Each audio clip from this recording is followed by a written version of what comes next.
Last year, Guy Martin's Super Going Fast bagged him a pair of speed records. We brought the British motor pacing record on a push bike, 112.94. Quite proud of that, I was quite scared. Yeah, well done, mate. Fastest ever sledge ride. That was like 80 odd miles an hour, did That was interesting. Well done. And now Guy has embarked on 4 more ambitious speed projects. What could possibly go wrong? The first of those will be the most physically demanding and mentally draining yet. This time, it's not just down to a solo effort from Guy. I always like a challenge with a bit of a twist. I don't want to do the norm. I just thought a tandem would be something a bit different, wouldn't it? You know, a tandem, you just need 2 people. Guy and a mate will attempt to cycle more than 500 miles in just 24 hours and set a new world record. A lot of the challenges that we've done, it would have been quite easy to break bones. But this one, if there was ever one to do the damage mentally, this is the one. This extreme challenge will push Guy to breaking point. First stage up.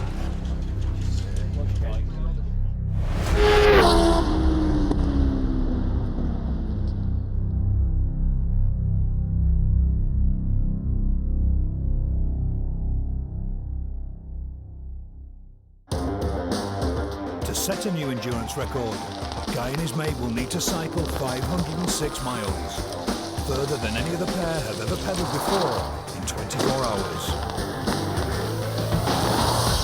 And Guy's no stranger to endurance racing. I love 24-hour racing, whether it's motorbikes, push bikes, whatever it is. He regularly competes in mountain bike endurance events and rides in 24-hour motorbike races.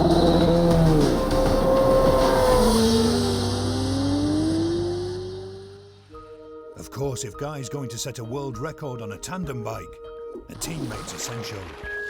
And Guy's in no doubt as to who that teammate must be. Jason Miles.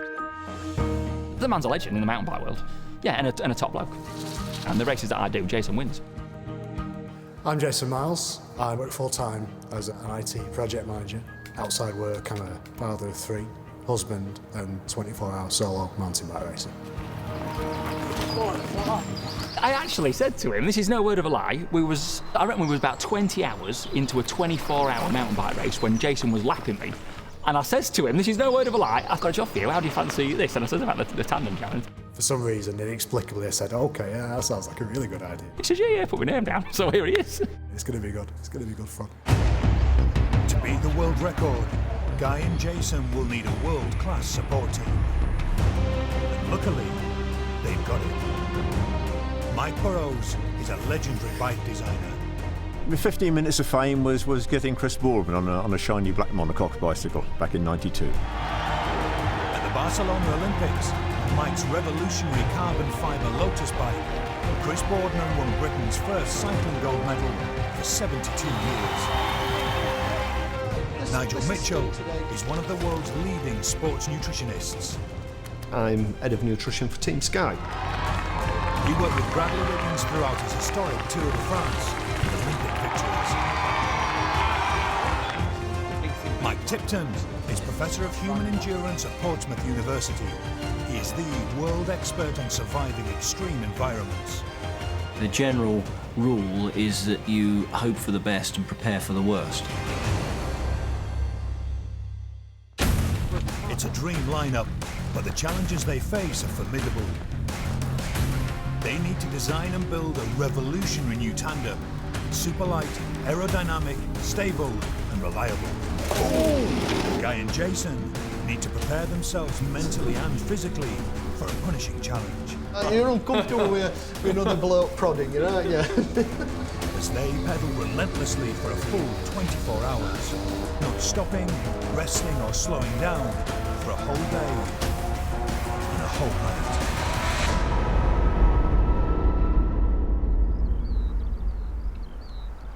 The project starts 5 months before the record attempt on an airfield near Norwich. Designer Mike Burrows has brought Guy and Jason here to explain why he thinks the way they ride a bike is slow and inefficient. If you look at these two people on the bicycle and say, well, 90% of their effort is air resistance. 90% of your effort on a bicycle, on the flat, Is that right? pushing the air out of the way. 7% is rolling resistance, your tyres, and 3% is total mechanical drag, the chain, all the little bearings, whatever. Now, if you want to go faster, that's the number. Yeah, so reduce. 90% is the number you want to get down. Yes, wind resistance. There's a whole human being almost standing up there, and I have to say you're a terrible shape.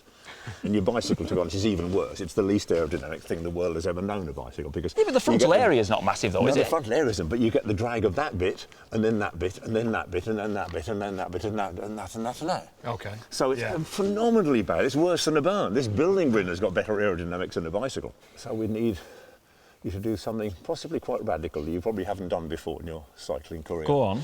Well, I think we need to do a bit of a demonstration. Oh, what's it coming in with? Don't go away, we'll be back. Right, go on, let's have a look. What's it coming in on?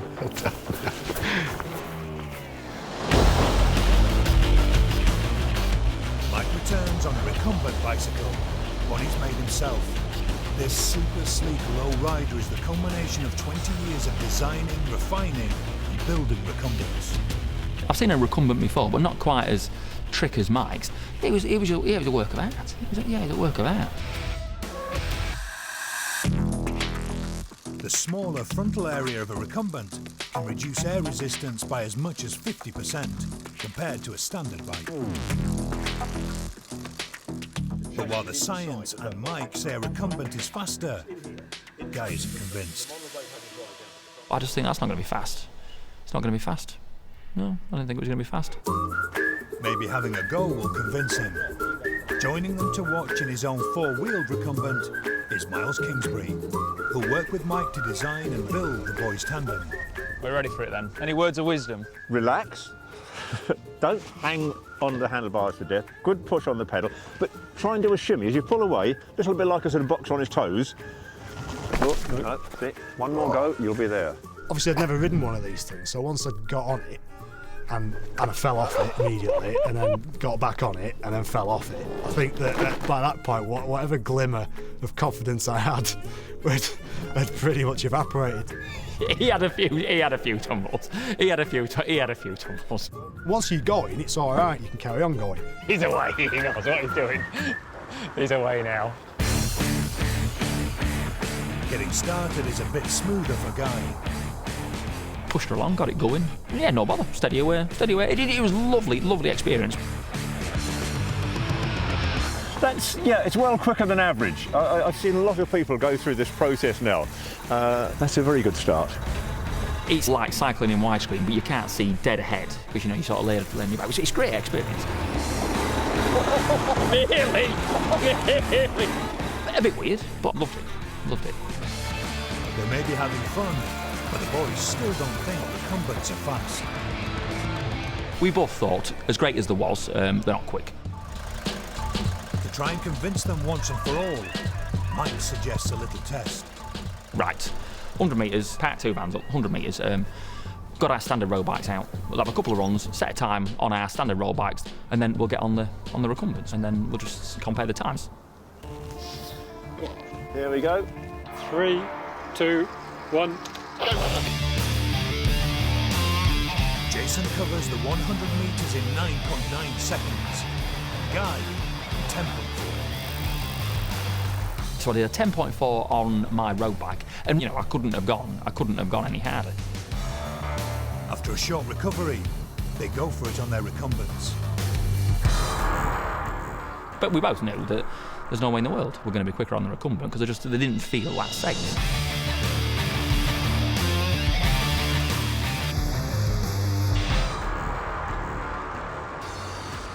Amazingly, they're both faster. Jason by half a second, and Guy by a massive 1.4 seconds. Yeah, I was wrong. And I was trying harder on my road bike than I was on the recumbent because I didn't feel that confident to give 100% power on the recumbent. So Mike has convinced the boys that recumbents are the way forward. And they, it appears, have convinced Mike they've got what it takes to win a cycling world record.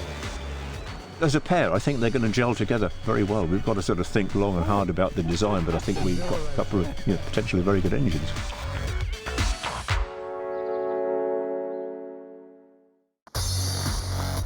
Guy Martin and his mountain biking mate Jason Miles want to set a new world record for the furthest distance ever pedalled in 24 hours. Any words of wisdom? Relax. Jason's been doing some research into the history of endurance racing, which started in the 1870s on penny farthings. These lads were cycling on these things for 6 days at a time. 6 day, a 6 day endurance race? Look at all them. On the penny farthings. The only way they could get them to go faster and faster and faster is to make the wheels bigger and bigger and bigger. Yeah. Breakneck speed, that's where it came from. I know that. I don't know much. But I do know that's where that came from. Because if you fell off it, you're going to break your neck. You're going to break your neck, yeah.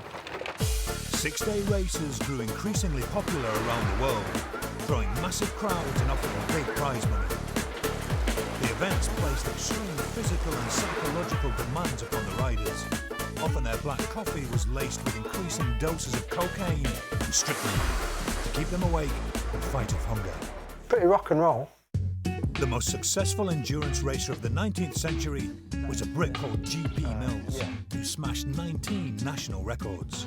George Pilkinson Mills, I think he was called. All right. Complete nutter. He used to take cocaine, obviously, quite openly. He used to carry a gun. The reason he carried a gun is that he didn't like dogs chasing him, so he used to shoot them. In one race, he shot 5 dogs. Did he? Yeah, in France. He's not a messer. No. He did a few records. He did a tandem with his mate. 298.5 miles. Did it in 24 hours. In the 1800s? I didn't even know they had tandems in that. No, I didn't. The furthest 2 riders have ever pedalled in 24 hours is 505 miles. If Guy and Jason are going to beat that, they're going to need a tandem. So they're off to High Wycombe to meet Mike and Miles for the big reveal of what their machine will look like. I can't get my head around it. I just can't. Well, have they got a plan, or are we going to discuss a plan? Well, I hope they've got a plan, because we're driving all the way to bloody High Wycombe. What's the plan then? Well, this is going to surprise you, I think. I'm gonna surprise you. Well, I don't know if I'm going to surprise you or not.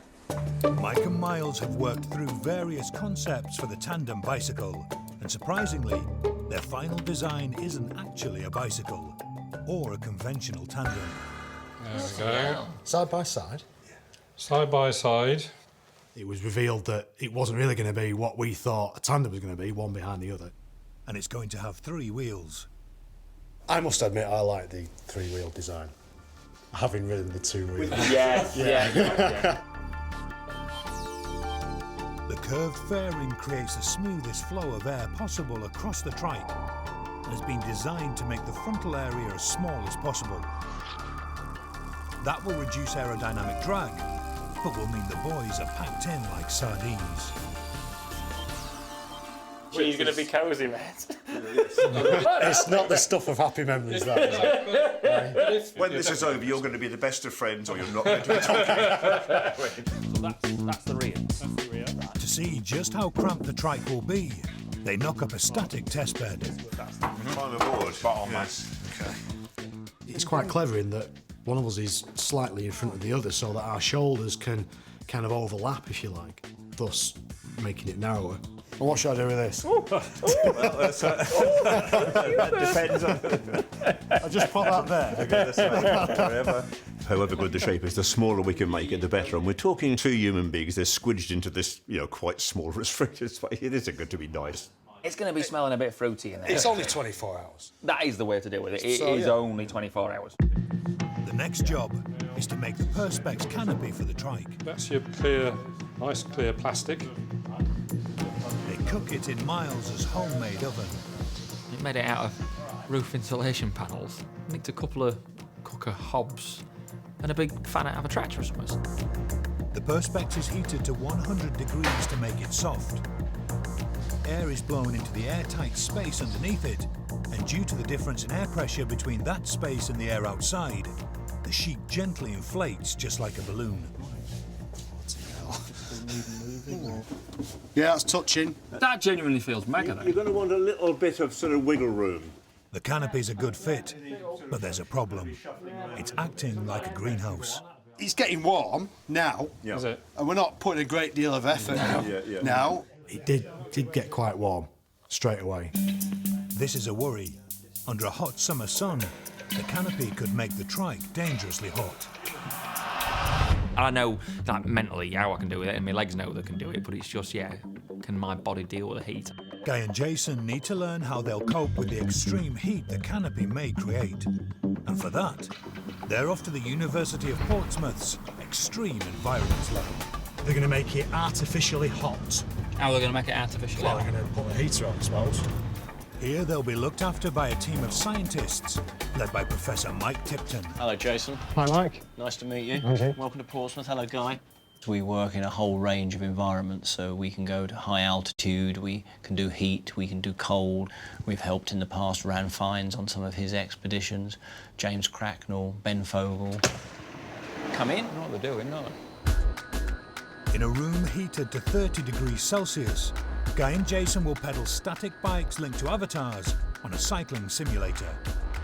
OK, so what I'm going to do is just swallow this pill. Before they start, Guy and Jason each swallow a thermometer pill.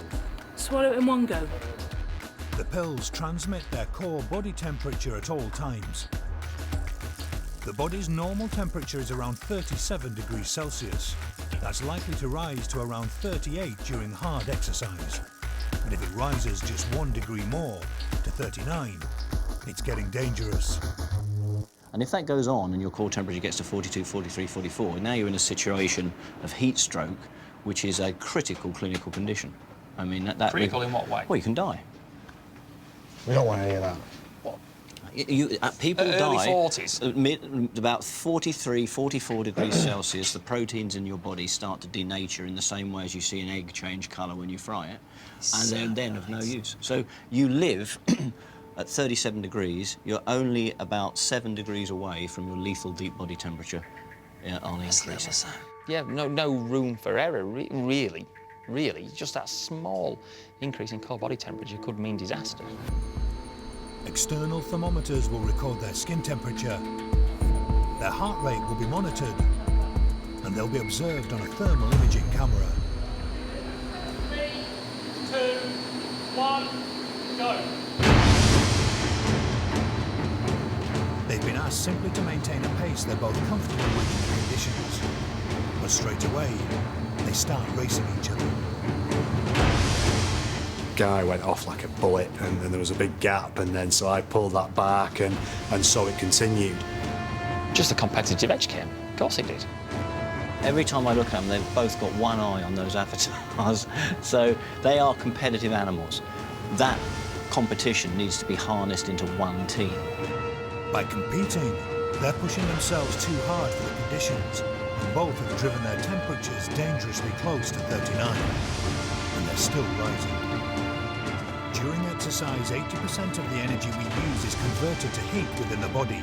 In a hot environment, the only way we can maintain a safe core temperature is to produce sweat, which carries heat away through evaporation.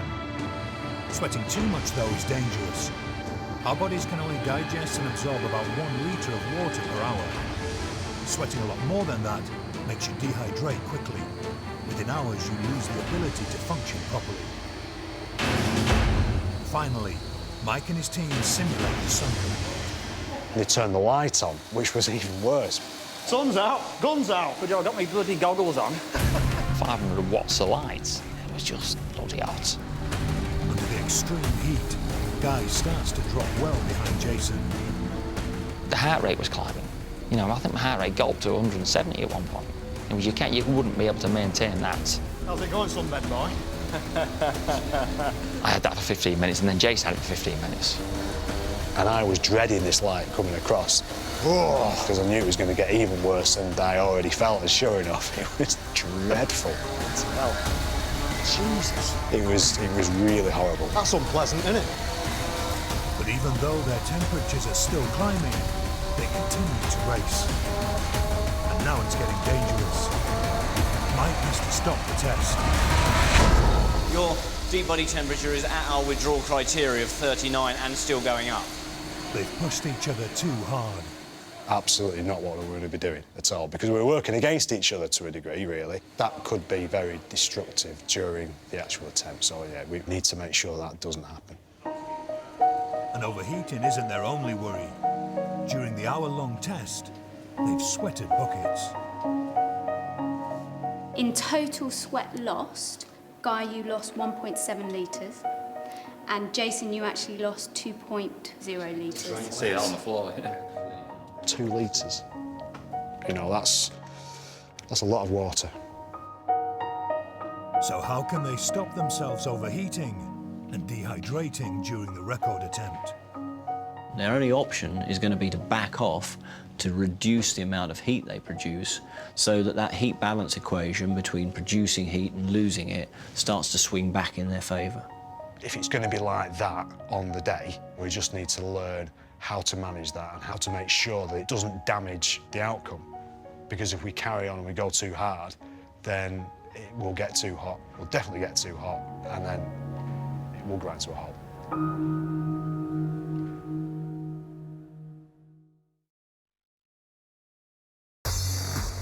It's now 2 months before Guy Martin and Jason Miles attempt to set a new pedal-powered 24-hour endurance record.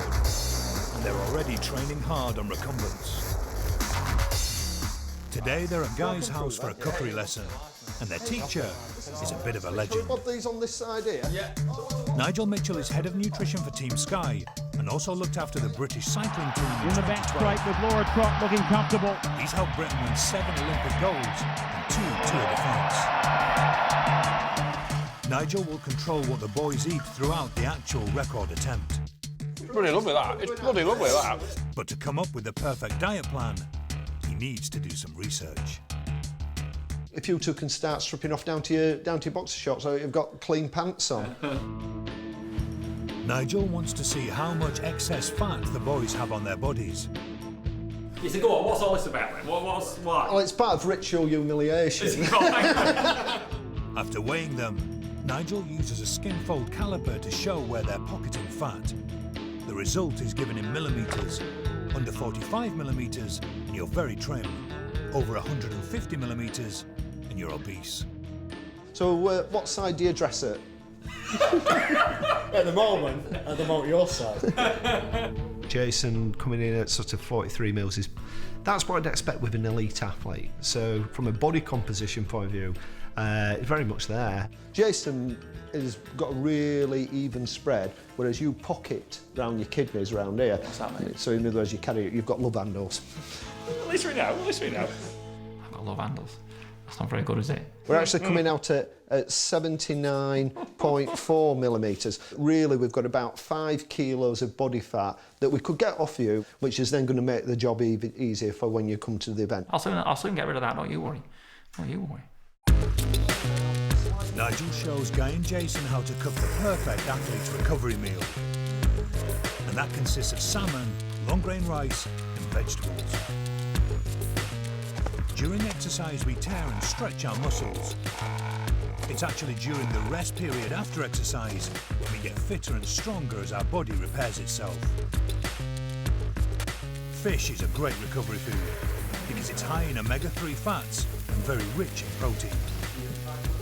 Proteins are made up of amino acids, and it's amino acids that are the important building blocks of muscle tissue repair and growth.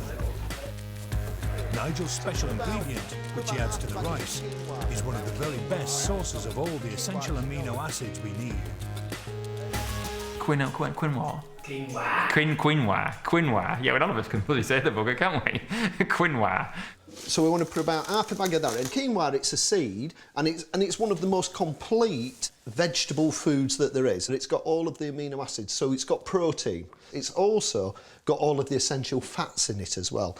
And it's also got carbohydrates, so it's pretty complete, is quinoa. Stuff. If I planted that, what would it grow?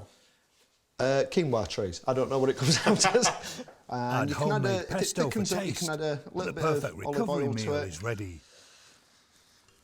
That's a bloody treat, that. Yeah. I've probably quadrupled my culinary skills today. They have learnt a load. Yeah, we'll keep on with this. Yeah. I've got 5 kilos to get rid of. I'll start hacking an arm off or something. Yeah.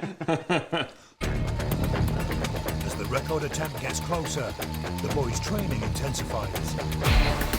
Guy sheds the required 5 kilos through improved diet and exercise. The carbon fibre body of the bike is created by specialist engineers at EPM Technology in Derby.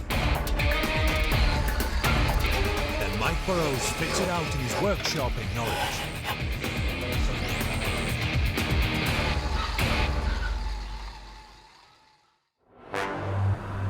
Just 2 weeks before the record attempt, Guy and Jason are about to get their first look at their tailor-made tandem. Yeah. It's looking something. Building It's thing. looking something. It's 3.5 metres long, 1 metre wide, and weighs just 35 kilos. Just one of them pedalling will keep the trike moving, because each set of pedals has a separate chain and freewheeling mechanism linked to a cross shaft, which then drives the rear wheel via a third chain. To get anywhere near world record pace though, they both need to be pedaling hard. Real nice attention to detail in every area. Look brilliant, look brilliant. Sorry, mate. It's all right. I'm more than impressed. Yeah, I am. More than impressed. That's brilliant. What a work of art. Time for Guy and Jason's first test drive. This is the start of it, isn't it? And they quickly discover it's noisy in there. Bloody hell, it's loud. Everything makes a noise. There's a word for that. It's a cacophony. Is that the word? No, I won't use that word like that. It's just like a... racket. It's just a racket. Bloody racket. That's it. That's it. A racket that gets a lot worse when you miss a corner.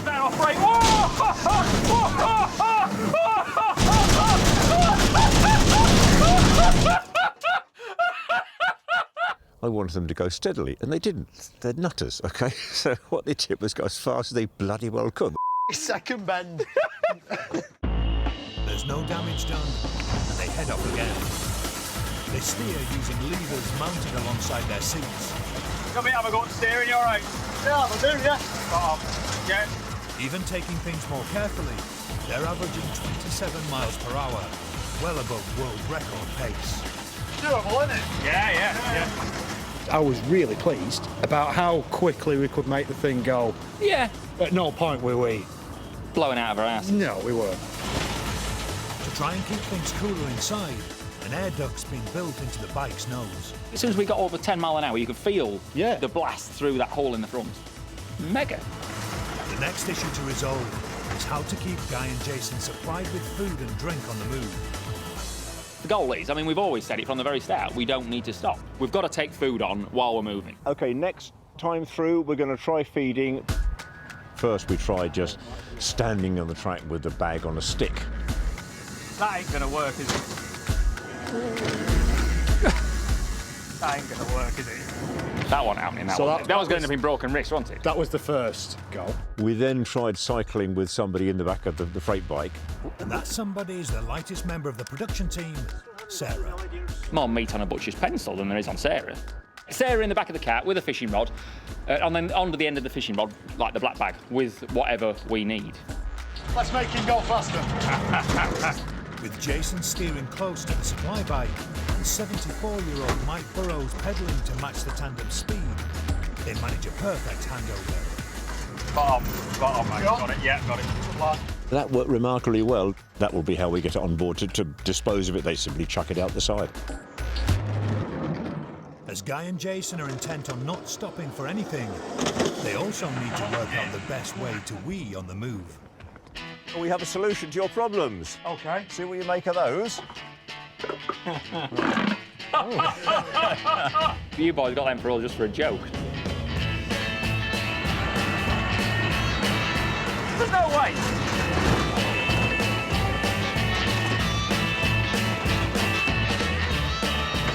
No, it's not happening. I'm not lucky, boys. Not happening. And then finally we had sort of a bolt-on device. Where does that go? 3 guesses. Over your project? Yeah, and it plugs into this, and it will just dribble out behind the wheel.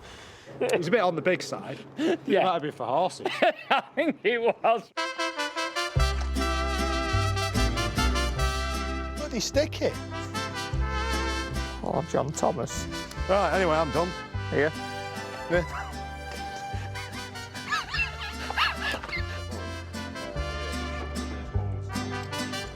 again. Don't get mixed up with your drinking tubes. With Guy claiming not to need a wee, Jason's nominated as tester. Just go, man. Go on. Is it working? Is it working? Most of it went out of the tube. What did the rest of it go? The rest of it went on my shorts. Oh! Sweet! Yes, it's leak! Despite a bit of leakage, they agree that the condom catheter is the best solution, and as a very successful practice day ends, confidence is high. If we can't do what we need to do with everybody, all these people behind us, Yeah. and the thing that we've got to do it in, we want to slap, really, don't we? We do. Yeah, genuinely, we want slap.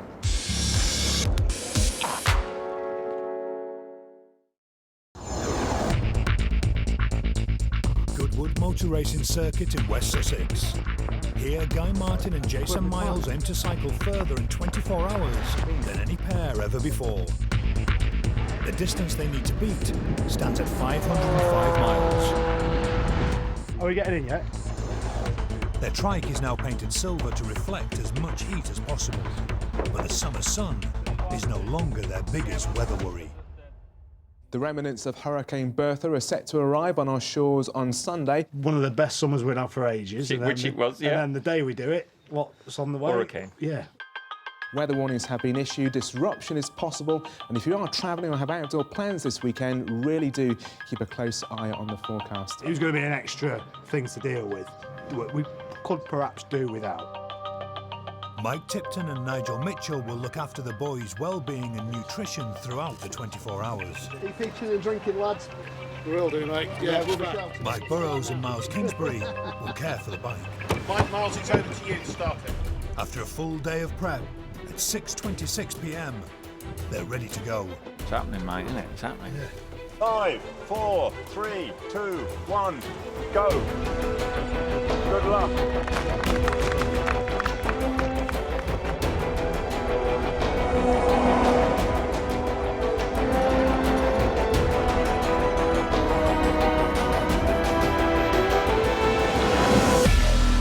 Right from the off, their pace is blistering.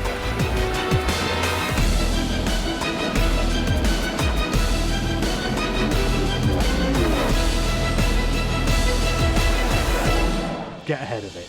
Get ahead of it, because you don't know what's going Playing to catch up. We didn't want to be playing catch up. You don't know whether it's going to be a hurricane, it's going to be hot weather, it's going to be a wheel falls off, or whatever it is. You've got to make hay while the sun shines. Yeah. You happy enough with that pace? So if that pace is building us a fair cushion up. After the first hour, they're averaging 29.99 miles per hour. Nice. That's well above record pace. They're happy, but their support team aren't. Slow down now. You're working a little bit hard at the moment, you two, so you just need to ease back a little bit. It'll also save your bums as well. Okay, Nige, thank you. Said okay, cheers. Yeah, and a big grin on their faces. They went by. Basically, they're silly boys with a new toy. I think he's going to do that all the way through. Nah, if it's about 2 in the morning, he'll get bored.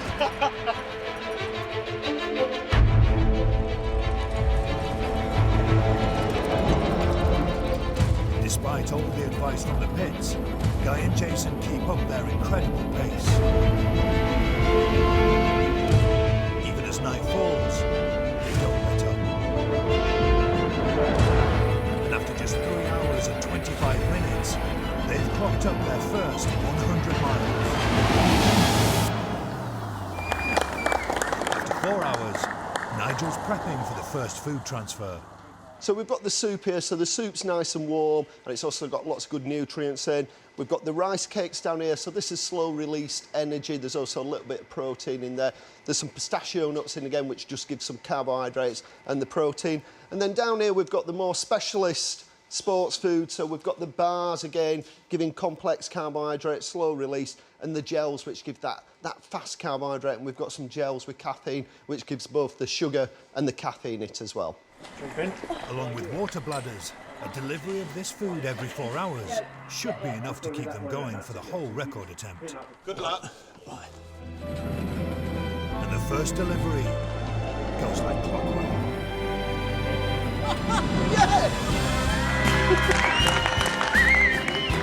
Refueled, Guy and Jason pedal on into the night.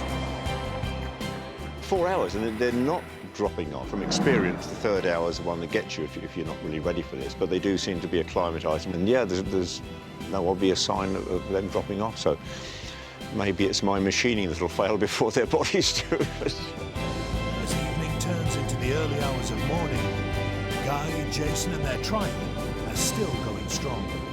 Go on, lads. Dig in. Up, up. And just before 4 a.m, they reach a major milestone. They clock up 253 miles. They're halfway to becoming world record holders. I've got a smile. However, with every lap they chalk up, the remnants of Hurricane Bertha get closer, and it's not looking good. I'm pleased they've got those miles under their belt, because everything we're seeing here is telling us that the challenge will get tougher rather than easier. And of course, then they'll have been cycling 6, 12, 18 hours. It's not in the bag, let's put it like that.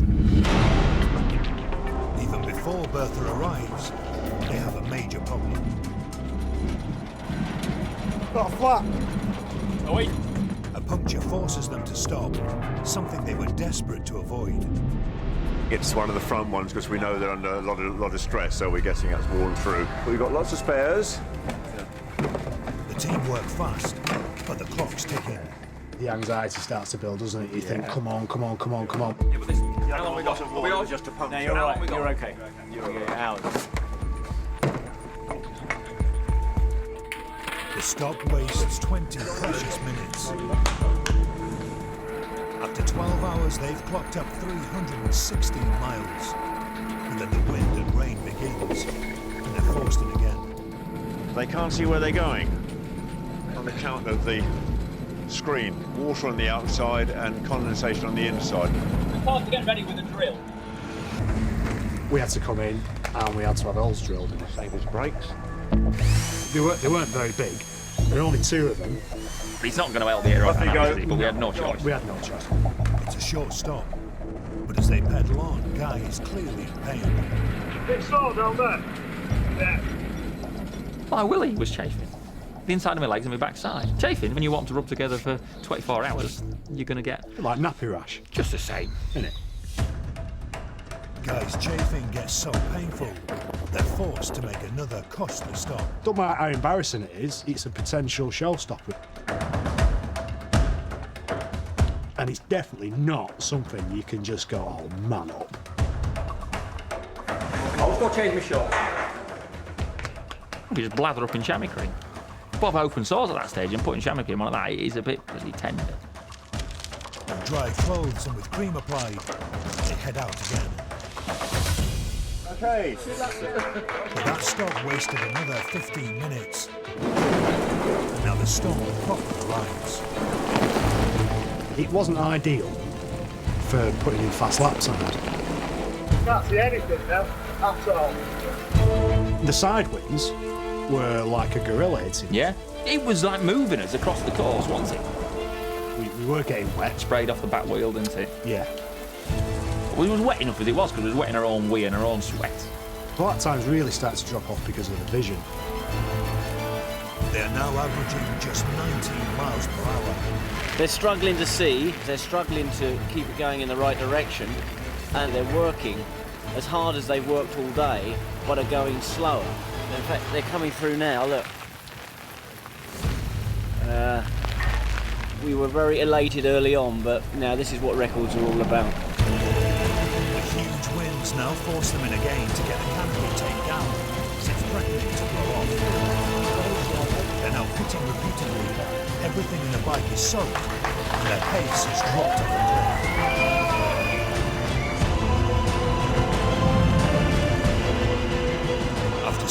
hours, the effort of cycling and steering in such horrific conditions is taking a very heavy toll on Guy and Jason. Eventually, they can't go on. My lower back was, I was in agony. The pain was from where I was actually making contact with the seat. My Achilles, really sore. Just all the chafing. Dry t-shirt to know. Yes, please, mate. I've got plate. If we hadn't stopped, it would have gone wrong. Amount of time for a bit now. Okay. We knew that the team of people that were in our pit would be able to look after us and put us right. Dr. Gemma Milligan from Mike Tipton's team works on their injuries. Gemma, her massage technique, Well, actually, best massage I've ever had. yeah, that was needed. Can you tell me where? No, just the whole back one there, where you got your hands there. Here? Yeah, yes. They're in the pits for almost an hour. Jason's out now. As they finally prepare to set off again, they know the record is starting to slip away from them. I'm wetting myself, I'm peeing myself. Because I've got the thing on my todger, but then a bit of wee comes out. I'm wetting myself, and I'm just sat in my own wee. Do you want to mop it out a bit before you sit down? Happily though, conditions outside the trike are now improving. Oh, that's beautiful. That's lovely. That's something, yeah. Feeling energised. A big effort could still put them back on track.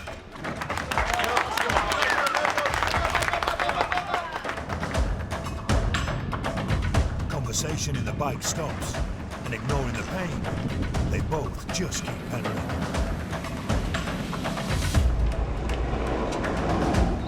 The environment's right now for finishing the job. The wind's dropped, the sun's out. You just go, right, well, let's just finish the job now.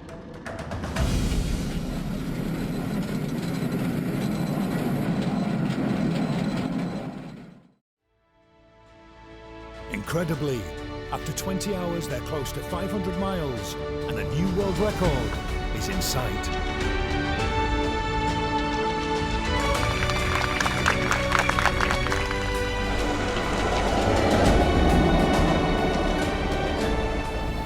Thank you very much. Thank you. I appreciate the commitment.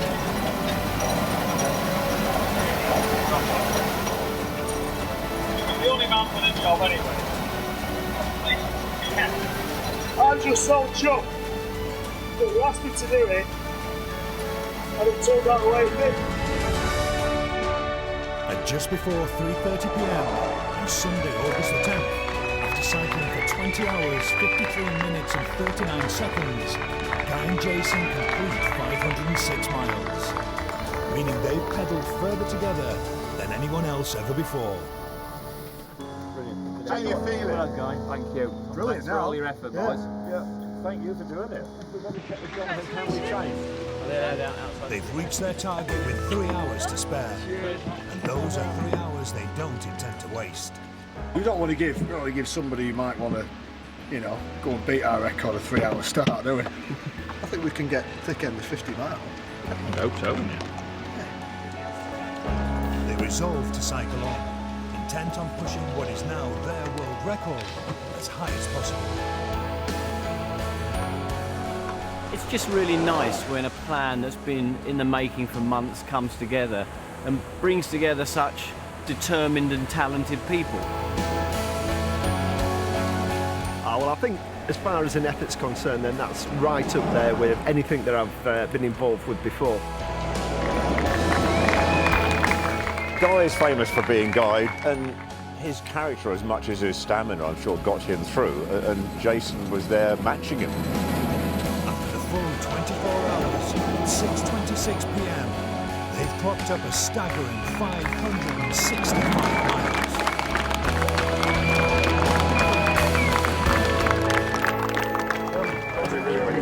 Thanks for your effort. Well, You earned it.